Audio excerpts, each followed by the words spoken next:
ನಮ್ಮ ಜಗತ್ತನ್ನು ಸದ್ದಿಲ್ಲದೆ ಸುರಕ್ಷಿತವಾಗಿಸುವ ಒಬ್ಬ ವ್ಯಕ್ತಿ ಇದ್ದಾರೆ. ತನ್ನ ಕೋಮಲ ಸ್ಪರ್ಶದಿಂದ ನಮ್ಮ ಸಣ್ಣ ಪುಟ್ಟ ತಪ್ಪುಗಳನ್ನು ಸರಿಪಡಿಸುವವರು.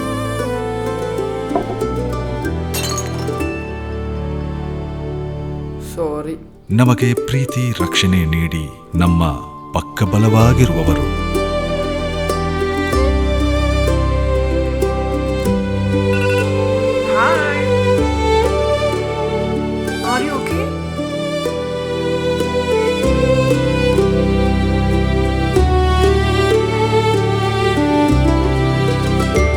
ನಾವು ಏನು ಹೇಳದೆ ನಮ್ಮ ಅಗತ್ಯಗಳನ್ನು ಅರ್ಥ ಮಾಡಿಕೊಳ್ಳುವವರು.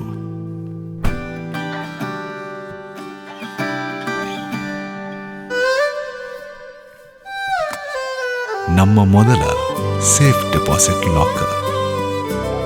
ಸಂಬಂಧಗಳಲ್ಲಿ ಹೇಗೆ ಹೂಡಿಕೆ ಮಾಡಬೇಕು ಎಂದು ಕಲಿಸಿದವರು. Happy mother's day, South Indian bank.